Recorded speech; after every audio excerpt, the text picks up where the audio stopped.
Radio Classique et Public Sénat.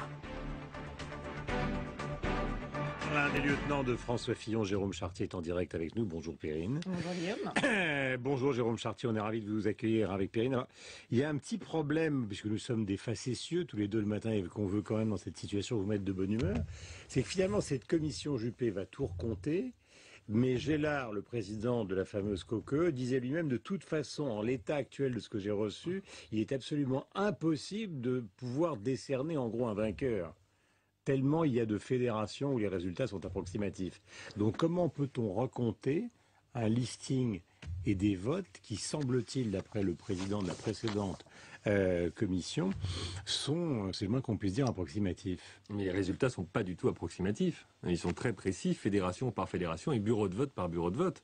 On a le résultat d'ailleurs. La commission de contrôle des opérations électorales hier a donné les résultats. 26 voix d'avance pour François Fillon, si on compte l'ensemble des fédérations. La seule chose qu'on demande d'ailleurs, c'est que la commission de contrôle des opérations électorales publie enfin les résultats complets avec toutes les fédérations qui se sont exprimées. Mais heureusement que le travail a été bien fait par tous les militants et les adhérents de l'EMP qui ont tenu leur bureau de vote. Donc vous considérez ce matin qu'il n'y a pas justement des résultats qui ont été proclamés qui seraient eux-mêmes susceptibles de contestation? Parce que c'est quand même ce que Lavrieux a brandi en montrant les résultats du bureau 1 d'Éric Ciotti. Mais qu'il y ait des contestations, ça arrive dans toutes les élections, quelles qu'elles soient. Après, c'est le rôle de la commission présidée par Alain Juppé, justement, de prendre les contestations, nous en avons un certain nombre, de les examiner et puis de donner leur décision s'agissant de chacune de ces contestations. Voilà ce qui va se passer. Ça, c'est ce qu'on connaît dans toutes les élections, qu'elles soient législatives, même parfois présidentielles ou municipales. Perrine, pardon. François Fillon, ce matin, a à nouveau lancé des accusations. Il a parlé de mafia à la tête de l'UMP.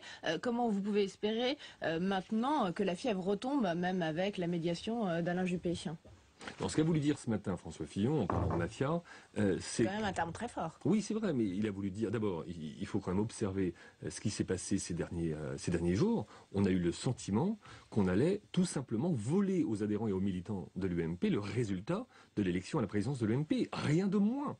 3 fédérations qui ne sont pas comptabilisées dans la proclamation des résultats, qui inversent le résultat. C'est tout de même très fort. On a rarement vu ça. Et c'est pourtant ce qui s'est produit. Donc, lorsque François Fillon parle de mafia, c'est qu'il veut dire qu'il y a des choses qui ne se règlent pas dans le secret de la famille. Il y a des choses qui doivent être mises sur la table. Et en l'occurrence, ce qui devait être mis sur la table, c'est le fait que cette commission de contrôle des opérations électorales avait purement et simplement oublié 3 fédérations qui inversaient le résultat. Perrine, la seule chose qu'on va faire dans un premier temps, bien que ce soit compliqué, puisque nous sommes à la fois à la radio et la télévision, pour bien fixer les esprits, on va écouter François Fillon, on va le diffuser et nous allons continuer notre conversation. C'était chez notre camarade Apathy il y a quelques instants, qui lui n'a pas pété les plombs comme hier Olivier Mazerolle sur BFM TV. François Fillon. Un parti politique, c'est pas une mafia. Un parti politique, c'est pas un endroit où on peut étouffer les affaires, refuser de dire la vérité. Dans cette campagne, il y a eu beaucoup d'accents très mal sur la nécessité d'une société d'autorité, de respect, du respect des valeurs républicaines. Comment est-ce qu'on peut faire respecter les valeurs républicaines si on ne donne pas soi-même l'exemple? Quand vous dites qu'un parti politique, ce n'est pas une mafia, c'est parce que vous avez le sentiment qu'aujourd'hui... Je veux dire par là, c'est une expression. C'est une expression que j'utilise. Je veux dire simplement qu'on n'est pas dans une. J'entends souvent dire, au fond, on est une famille, et dans une famille, on n'étale pas ses différends. Ça ressemble étrangement à la notion d'une mafia.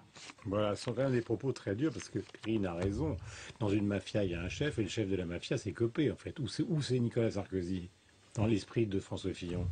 Non, dans l'esprit de François Fillon aujourd'hui, d'abord c'est pas la mafia avec une mafia au sens la mafia sicilienne. En revanche, c'est la mafia au sens de la famille.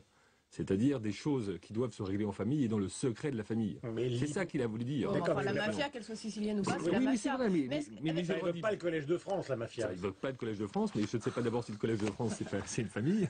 Ça, vous pourrez me le dire. Mais en revanche, ce qu'a voulu dire ce matin François Fillon, c'est pourquoi est-ce qu'il utilise le mot mafia? Parce que quand même le sentiment que nous avons depuis ces dernières 48 heures, avec la prise en considération de ce que l'on nous avait caché jusqu'à présent, c'est-à-dire qu'on a oublié 3 fédérations qui inversent le résultat dans la proclamation de la commission de contrôle des opérations électorales, pardon, mais c'est tout de même une manœuvre qui est absolument stupéfiante. Mais Jérôme Chartier, avec l'emploi de ce mot aujourd'hui mafia, François Fillon, il joue pas la carte de l'apaisement, clairement. Non, mais tout est dit. Ce qui va jouer l'apaisement, d'abord. Oui, mais bon, on avait l'impression que François peut-être Fillon. avec la médiation d'Alain Juppé, la tension elle est un peu retombée, la paix va aller retomber. Moi, je pense que la tension va retomber avec la médiation d'Alain Juppé, incontestablement. Le fait qu'Alain Juppé prenne la présidence de cette commission et que cette présidence soit acceptée par tout le monde et surtout par Jean-François Copé, qui, comme vous l'avez vu hier, était quand même assez rétif au fait d'accepter la mission d'Alain Juppé, ça va manifestement apaiser les esprits. Petite question avec Perrine que nous posions depuis ce matin. Est-ce qu'il a bien accepté et Alain Juppé et une commission indépendante, ou est-ce qu'il a bien accepté Alain Juppé avec la commission des recours interne à l'UMP? C'est pas clair encore ce matin. Non, c'est vrai que on a soulevé justement hier une forme d'ambiguïté. Et puis, ce qui est comme bien dommage, c'est que c'est pas Jean-François Copé lui-même qui s'est exprimé, mais l'un de ses représentants. On a été un peu surpris par cela. Jérôme Lavrieux.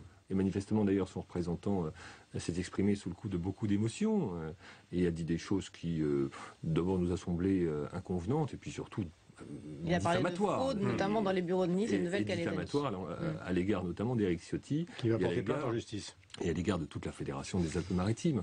Moi, je rappelle que le bureau, notamment, qui a été mis en cause hier numéro 1. par le collaborateur de Jean-François Copé, était présidé par un représentant de Jean-François Copé, justement. Que les procès-verbaux de ce bureau ont été signés par les représentants de Jean-François Copé. Donc, moi, je veux bien qu'on mette tout en cause, mais si après on met en cause les personnes qui, pourtant, ont accompli un travail minutieux et qui sont les représentants de son propre candidat, en l'occurrence Jean-François Copé, j'avoue que si après il y a des contestations dans leur propre équipe, tout cela va devenir très compliqué. Perrine. Moi, Jérôme Chartier, il y a quelque chose que j'ai pas très bien compris. Est-ce que François Fillon a véritablement renoncé à la présidence de l'UMP? C'est ce qu'il a dit lundi soir sur TF1. Oui, alors si Alain Juppé tranche à sa faveur, voilà, il s'est exprimé ce matin sur cette question-là. Ce qu'il a voulu dire, c'est que de toute façon l'UMP aujourd'hui était devenu ingouvernable en l'état. C'est-à-dire, avec un écart de voix aussi faible, aucune équipe ne peut gouverner seule. Mais si Alain Juppé tranche en sa faveur, à ce moment-là, il ne renonce plus à la tête de l'UMP? Moi, je pense qu'il assumera ses responsabilités, mais forcément dans le cadre d'une direction collégiale. Ouais. C'est plus comme s'il y avait un vainqueur et un second qui n'avait pas gagné. C'est devenu autre chose maintenant. Pourquoi? Parce que l'écart a été extrêmement faible et puis surtout parce que nous sommes au cœur, encore aujourd'hui, d'une tempête tellement forte qu'on aura besoin de tous être unis et tous être ensemble à l'issue de cette tempête. On n'aura pas d'autre solution pour préserver l'unité et pour préserver l'UMP comme première famille politique de la droite et du centre. Mais vous avez écouté Alain Juppé dans la petite conférence de presse improvisée qu'il a donnée hier à Bordeaux. Au fond, ce qu'il dit, c'est que par-delà les choix idéologiques dont on parlera tout à l'heure avec Luc Ferry, il y a quand même deux écuries présidentielles qui s'affrontent avec des lieutenants, pardonnez-moi, c'est pas du tout désagréable pour vous, mais qui sont là parce qu'ils savent que soit ils auront une carrière ministérielle qui continuera s'ils sont avec l'un, soit ils passeront directement à la case retraite s'ils sont avec l'autre, comme ça s'est passé, par exemple, on a tous le souvenir de 95, quand il y a eu le premier gouvernement Juppé, tous les baladuriens étaient à la porte. C'est ça qui se joue, et c'est ça qui explique la dureté des choix et des engagements. Guillaume Durand, vous prenez un bon exemple. Moi, je rappelle que celui qui n'était pas retenu dans le gouvernement d'Alain Juppé en 1995 a quand même terminé président de la République. Oui. Ça veut dire que rien ne s'arrête jamais. Ça a été violent. Oui, mais c'est violent la vie politique. Mais rien ne s'arrête jamais dans la vie politique et rien n'est jamais définitif. Deuxième observation, s'agissant des lieutenants. Tiens, prenons mon modeste cas. Moi, je suis fidèle de François Fillon depuis des années. Comme vous l'avez vu, François Fillon a été Premier ministre de la France pendant 5 ans. J'ai pas été au gouvernement. Est-ce que pour autant j'ai quitté François Fillon? Non. Est-ce que je suis resté à ses côtés? Oui. Ça veut dire que dans la vie politique, il n'y a pas seulement les histoires de carrière. Il y a aussi des histoires d'engagement et de vision personnelle. Lorsque François Fillon dit « je renonce à la présidence de l'UMP » il y a 24 heures, il dit « moi je n'en fais pas une affaire personnelle, j'en fais une affaire de principe ». Ce que je veux, c'est que le principe du vote soit respecté. D'accord, mais si vous mettez en ordre ce matin et qu'il n'y a plus de militants derrière vous, parce que l'UMP est quand même un parti qui s'était bien constitué avec un nombre important de militants, et ça on peut quand même en rendre grâce à Jean-François Copé, en tout cas pour les dernières années. On peut surtout en rendre grâce à Nicolas Sarkozy. C'est quand même lui qui a lancé le mouvement. D'accord, enfin disons que ça fonctionnait. Or, maintenant, tous les témoignages qu'on entend avec Perrine ce matin, c'est hémorragie vers l'UDI, hémorragie vers le Front National. Je ne sais pas comment c'est chez vous, mais c'est la vérité. Les adhérents et les militants de l'UMP sont... Vous allez vous retrouver avec des chefs, il n'y aura plus personne en bas. Sont surtout exaspérés par la situation qu'ils sont en train de vivre, Mais en même temps, lorsque vous êtes au milieu d'une tempête, Guillaume Durand, qu'est-ce que vous faites? Est-ce que vous faites marche arrière? Impossible. Est-ce que vous restez dans la tempête? Non, surtout, vous avez envie d'en sortir. Eh bien, il faut en sortir. Le seul moyen d'en sortir, c'est d'en sortir par le haut. La commission Juppé, c'est la commission qui va permettre d'en sortir par le haut. Il faut que le résultat soit définitif, incontestable et incontesté. Et seul Alain Juppé, pour qui j'ai une immense admiration, pour qui tous les adhérents et les militants de l'UMP ont estime et respect, seul Alain Juppé va nous permettre d'en sortir. C'était la raison pour laquelle 134 parlementaires ont signé un communiqué pour appeler à ce qu'Alain Juppé prenne la présidence. Mais est-ce que la menace, c'est la scission du groupe? Écoutez, grâce... Je sens là une sorte de... Oui, grâce à Alain Il y a une Juppé, hésitation. on a évité toute forme de scission, on a évité tout risque de division. Mais grâce au fait qu'Alain Juppé préside cette commission. Sinon, c'était prévu. C'était pas prévu, mais c'était un risque. Bien sûr. Bien sûr que c'était un risque. Parce qu'on n'allait pas de toute façon continuer à avoir une élection qui était volée, à avoir un président qui était marqué par les légitimités. Comment voulez-vous qu'une grande famille politique, la première famille politique de France en termes de nombre d'adhérents, puisse fonctionner avec un président dont on a le sentiment qu'il est illégitime? Eh bien, c'est pas possible. Donc explosion évitée, mais pas inévitable. Ah non, elle n'était pas inévitable, c'est la vérité. Mais rien n'était inévitable. Ouais. Dans les dernières heures que l'on a vécues, rien n'était inévitable. On pouvait tout imaginer. François Fillon a parlé de fracture morale. Est-ce que là, la fracture morale, elle s'est pas plutôt aggravée entre les politiques et les citoyens? Eh bien, j'ai pas ce sentiment. Ah, vous pensez que la politique sort grandie de tout ce tripatouillage? Je pense qu'à l'issue, elle sortira grandie. Pourquoi? Parce que tout sera dit. Parce que qu'est-ce qu'on reprochait aux partis politiques? C'était de connaître le résultat de l'élection avant même que l'élection ait lieu. C'était ça la vérité. Dans les vieilles années que vous n'avez pas connues, mais que moi j'ai connu très jeune, on avait le résultat du président du RPR avant même que le vote ait lieu. Bon, ça nous faisait sourire. Sauf que ça donnait quelle image de la politique? Ça donnait l'image de petites magouilles, de petites histoires entre amis. Parce que là, vous pensez qu'on n'est pas dans les petites histoires entre amis et pas dans les magouilles? Eh bien non, parce que tout est mis sur la table. Tout est dit. Rien n'est dit. Le moins qu'on puisse dire, c'est que tout est mis sur la table. Eh bien oui, mais justement. Alors on ne peut pas tout avoir. On ne peut pas demander une transparence et ne pas avoir la transparence lorsque finalement elle n'arrangerait pas tel ou tel. La transparence, c'est pour tout, c'est pour rien.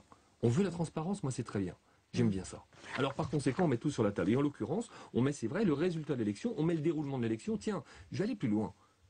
Dans certains départements, comme le mien par exemple, on a mis des huissiers dans tous les bureaux de vote. Moi, je suis allé voir tous les huissiers de tous les bureaux de vote. Je suis allé les saluer et les remercier. Pourquoi? Parce qu'au moins, j'étais certain que le résultat allait être incontestable. Et encore, voyez-vous, on arrive, et c'est en l'occurrence l'équipe de Jean-François Copé qui le fait, à contester des résultats alors même que l'huissier était bien présent dans le bureau de vote. Donc voyez-vous à quel point tout ça devient bien compliqué. Est-ce que vous considérez que le fait que Nicolas Sarkozy ne soit que témoin assisté dans cette affaire lui permet maintenant d'envisager, s'il le souhaite, s'il le souhaite, donc de revenir carrément dans la politique? C'est lui qui répondra à cela, et puis vous savez très bien quand il répondra à cela, il le répondra dans les années 2015-2016. Maintenant, c'est beaucoup trop tôt. Il y a 6 mois, on vient tout simplement d'avoir une défaite que nous n'avions pas connue depuis 10 ans. Défaite à l'élection présidentielle, défaite à l'élection législative. Il y a seulement 6 mois. On a l'impression que le temps passe tellement vite qu'on est à la veille de l'élection, mais pas du tout. 4 ans et demi nous séparent encore de l'élection présidentielle. Et le temps politique est un temps qui est toujours très long, comme vous le savez. Donc on va laisser le temps politique se dérouler. On va laisser d'abord l'UMP apprendre son métier d'opposant. C'est un métier qu'elle ne connaît pas, qu'elle n'a jamais vécu depuis 10 ans. Le président de l'UMP, est-ce que c'est crédible d'être président avec 98 voix d'avance ou avec, version Fillon, 26 voix d'avance? C'est la raison pour laquelle, moi je vous dis ce matin, que la seule solution sera la direction collégiale, quel que soit le résultat de la commission. Mais il y aura une sacrée ambiance dans la direction collégiale. Eh bien écoutez, ça sera notre travail. On rêve d'y être. Oui, alors d'abord François Fillon, l'un assis à côté de l'autre, ça va être sympa. D'abord, on pourra très bien imaginer une direction collégiale qui se déroulera en votre présence si vous le souhaitez, mais surtout, ce sera une direction collégiale avec des personnes qui aujourd'hui, qu'elles aient choisi François Fillon ou Jean-François Copé, continuent à se parler. Moi, il y a 2 jours, je pose une question au gouvernement. J'ai à côté de moi l'un des proches porte-parole de Jean-François Copé, qui est désolé tout autant que moi de cette situation, mais qui veut en sortir par le haut, mais qui veut avoir un résultat incontestable et incontesté. Merci d'être venu nous voir ce matin, Jérôme Chartier. Merci Perrine, on se retrouve évidemment la semaine prochaine. Tout à l'heure avec Luc Ferry, on en visera tout.